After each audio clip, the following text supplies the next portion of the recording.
What starts as an ordinary morning quickly turns into a nightmare. Every exit is sealed shut with solid brick walls. Now, a small group of survivors must uncover the truth, why the world beyond their walls has vanished.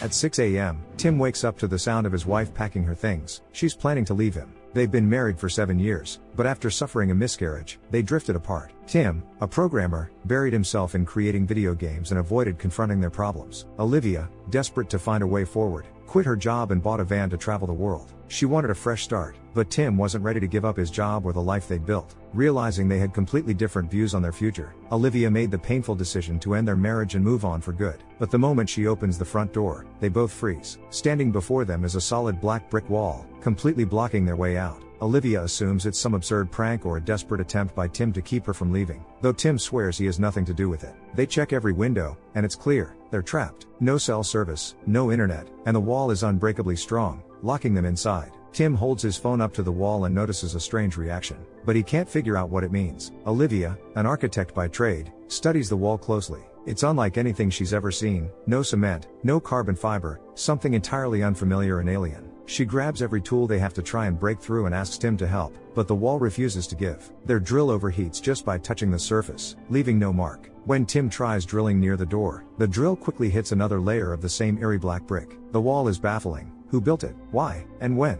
Just last night, everything was normal. They drill through walls all over the apartment, but it's useless. Their home has become a cage, sealed in by impossible black walls, cutting them off from the outside world. Frustration boils over, and the couple fights. Tim's indecision, they both agree, led them here. Olivia wanted to leave, and if Tim had just listened, they'd be somewhere else by now, far away from this nightmare. Tim refuses to admit blame, but deep down, he knows there's no way out. They might be trapped here forever. Just as hope begins to fade, faint voices echo through the wall. Listening carefully, they discover a weak spot, a small section where the bricks are missing. Drilling through, they meet Anna and Marvin, another terrified couple equally baffled by their confinement. No one understands how or why this wall appeared. Anna only knows it happened suddenly, with no warning. While the neighbors drown themselves in alcohol and illegal substances, Tim and Olivia keep searching for a rational explanation for the strange events unfolding around them. Soon, they discover that the water supply has been cut off, forcing them to rely solely on the resources they have inside their home. This sparks another heated argument, during which Tim, overwhelmed by frustration, smashes everything within reach. A few minutes later, Tim notices a metal object stuck to the black brick wall. Intrigued, he grabs a teaspoon to test it out. Realizing the wall behaves like a giant magnet, the couple gathers every metal item in their apartment, silverware, keys, paper clips, anything that sticks to the wall.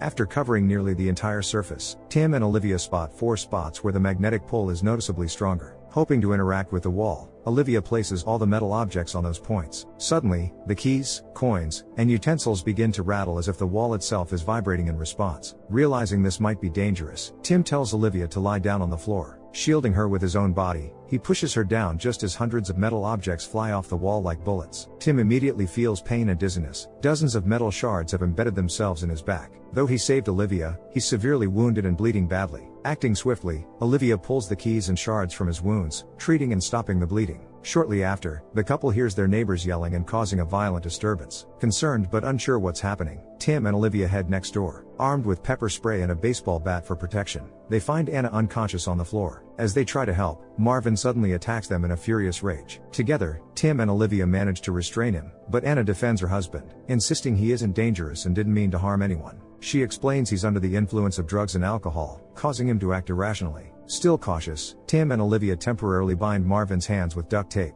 Curious, Tim searches the neighbor's apartment and discovers a hidden room with restricted access. Inside, he finds dozens of surveillance cameras, an axe, and other survival tools. Their attempts to break through the walls fail, but Olivia has a plan. Their building is undergoing renovations controlled by Mr. Friedman. Repairs have been paused due to a fire in the adjacent neighborhood, and the building is wrapped in plastic sheeting, making their entrapment invisible to the outside world. Knowing the building's age, Olivia suspects there's not only a basement but also a bomb shelter with an exit to the subway. She suggests they stop trying to break the walls and instead focus on breaking through the floor to reach the basement, and finally escape this nightmare. Tim and Olivia start breaking through the floor, still debating what could be causing all this. They don't rule out the possibility of aliens, but Marvin is convinced it's the homeowner behind it all, a real maniac. After breaking through the floor to the apartment below, Tim heads downstairs to talk to the neighbor. Old man Oswald isn't exactly welcoming and greets Tim with a gun. He's terrified that someone might come to rob him, so he's ready to shoot to protect himself and his granddaughter. Lee pleads with her grandfather to lower the gun, reminding him that they're all in this tough situation together and need to work as a team. Oswald agrees not to shoot, for now, but warns he'll do it if anyone harms his granddaughter. Knowing Marvin, with tape still on his hands, doesn't exactly inspire trust, Tim frees him so he can break through the floor to the first level.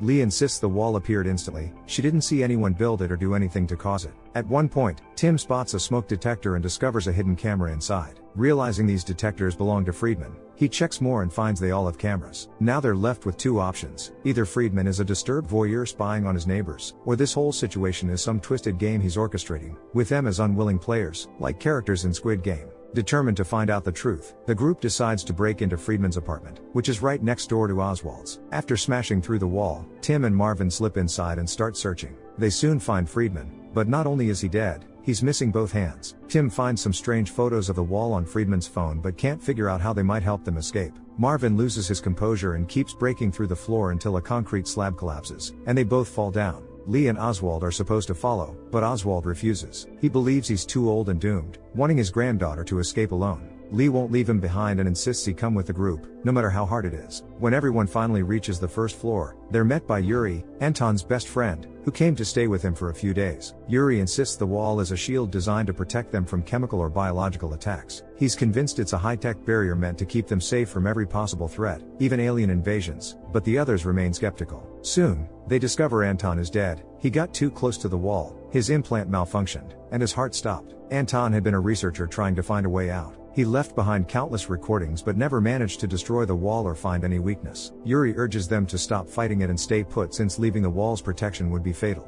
Some start to doubt, but most agree they need to keep searching for a way out. They don't know what really happened and can't rule out that this might be a system error or glitch. Maybe the wall appeared by mistake, and outside is actually safe. After breaking through the floor to the basement, Tim and Olivia head down to explore. They soon find a door leading to a bomb shelter, but behind it awaits another shock, yet another black wall. The group, confronted with this crushing setback, sinks into despair. They had been certain there wouldn't be a wall underground. How wrong they were. Tensions flare, and while many lose control, none is angrier than Marvin. He's ready to smash through with an axe or shoot his way past, but that proves to be a fatal mistake. When he fires, the bullets halt midair, then ricochet back, just like the spoons and forks that had flown through Olivia and Tim's apartment. Everyone drops to the floor, everyone except old Oswald, who takes a bullet to the chest. They rush to help him, but it's too late. Oswald is dead. Later, Yuri insists they stay put. He's convinced the wall is a high-tech device, complete with an air filter and everything needed to survive. The others are crushed by the grim reality and search for rational explanations. Anna suggests they might be pawns in some experiment and perhaps share a common link. She reveals she was clinically dead for 2 minutes. Assuming death binds them, each shares their story. Lee cared for her mother through a long battle with cancer until her final breath. Yuri admits to killing a man, but as a cop, he says it was unavoidable. Olivia confesses she and Tim lost a child, sparking another argument between them as Tim resists such raw honesty. They're trapped, and only Yuri seems resigned to it. He suggests playing Monopoly to pass the time, but the rest refuse to give in. The group splits. Lee and Olivia comb through Anton's records for clues, while the others revisit Friedman's apartment. Lee finds a map marking 4 special points on the wall. Olivia notices their front door bore the same marks. No coincidence. Lee also uncovers Anton's business card, learning he worked at a nanotech firm specializing in weapons and defense. It becomes clear the recent fire was at that company's building. Among hundreds of notes, Lee finds one where Anton wrote the wall is actually a door, unlockable with a code. Meanwhile, Tim notices Friedman's living room is oddly small compared to his bedroom. Marvin discovers a strange remote, and they realize there's another room behind the wall, accessed only by guessing the correct password. With millions of possibilities, Tim asks for Flower to limit the options. Fingerprints on 4 digits narrow it down to just 24 codes. Trying each, Tim finally unlocks the secret room, and realizes they've entered the lair of a deranged man.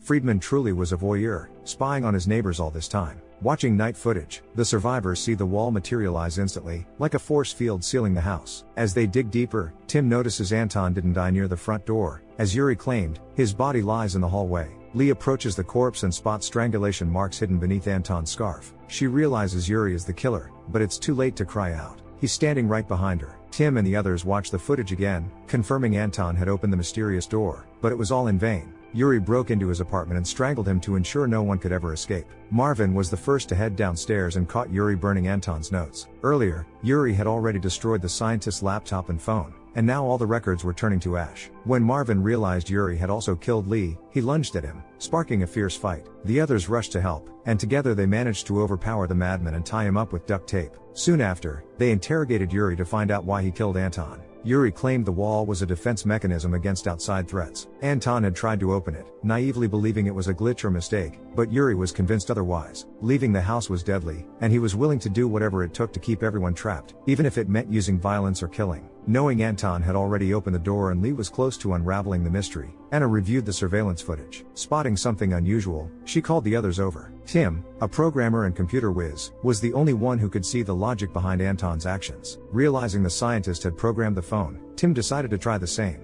Despite the device being smashed, Tim managed to access its memory. He soon discovered the black wall was actually a door that could be unlocked with an optical code. The protection system acted like a QR code scanner. Entering the right sequence would open the door again. As they continued watching the footage, the survivors realized they needed to use flashing lights and a special app to unlock the door. After successfully downloading the app from the dead man's phone onto another device, Tim, Olivia, and Anna prepared for their first attempt. Through the phone's camera, they saw 4 dots, buttons that needed to be triggered with flashes of light. When they did, the wall began to transform, turning into some kind of liquid-like material. Anna touched it and felt something. At first, it seemed harmless, but suddenly the wall started pulling her in. Tim, Olivia, and Marvin tried to save her, but the wall hardened, tearing her in two. Marvin was devastated by the loss of his wife, but Yuri's mocking grin fueled his rage even more. Unable to hold back, Marvin shot Yuri and then took his own life. Alone now, Tim and Olivia finally found the time and space to talk. 2 years had passed since their miscarriage, but during that time, a wall of misunderstanding and silence had grown between them. Now, standing on the edge of death, they were able to open up. They had both grieved deeply but retreated into their own worlds. Olivia needed her husband's support, but he was overwhelmed by guilt. He'd relived the blood on his hands in nightmares and blamed himself for not saving their child. Only now did they begin to understand and support one another. Determined to escape at any cost, Olivia and Tim returned to the door for another try. With 4 buttons, there were 24 possible sequences. One wrong move could be fatal. They couldn't afford to fail and risk Anna's fate. Remembering Anton's success, they went back to Friedman's apartment and carefully studied the footage. They noted exactly which flashes Anton used and which buttons he pressed, deciding to replicate his sequence. As they prepared to open the front door on the first floor, they discovered Yuri was still alive. Wounded in the chest, he attacked Tim violently, beating him mercilessly before turning on Olivia, willing to kill to keep the door sealed. Terrified, Olivia stumbled backward and fell into the basement. Tim fought Yuri, accidentally pushing him down the stairs. Following quickly, Tim tried to rescue Olivia and escape the madman. Their only chance now was to open the tunnel to the bomb shelter. While Tim desperately held the door between rooms, Olivia used the correct flash sequence on the black wall. The wall began to dissolve, but Yuri burst inside and attacked Tim again. Realizing he was losing and about to be killed, Tim urged Olivia to run and not look back. He was ready to die for the one person he loved most, but Olivia turned back and struck Yuri down with an axe blow to the head. Once outside, the couple saw the entire city shrouded in black brick walls. It turned out the nanotech company fire had triggered a system malfunction that activated an external threat defense. Everyone in the city was trapped inside their homes, doomed to starve as the government and military had no way to disable the protection. Tim and Olivia had no intention of fixing it. They simply climbed into a van and drove away, ready to start their lives anew. The characters trapped inside their homes react to isolation in very different ways. Some lose their grip on reality, while others discover new purpose. This film poses a powerful question. Is it possible to be free even when physically confined? What truly defines freedom? The space around us, or how we perceive our reality within? Drop your thoughts in the comments down below, smash that like button, and don't forget to subscribe. See you in the next video.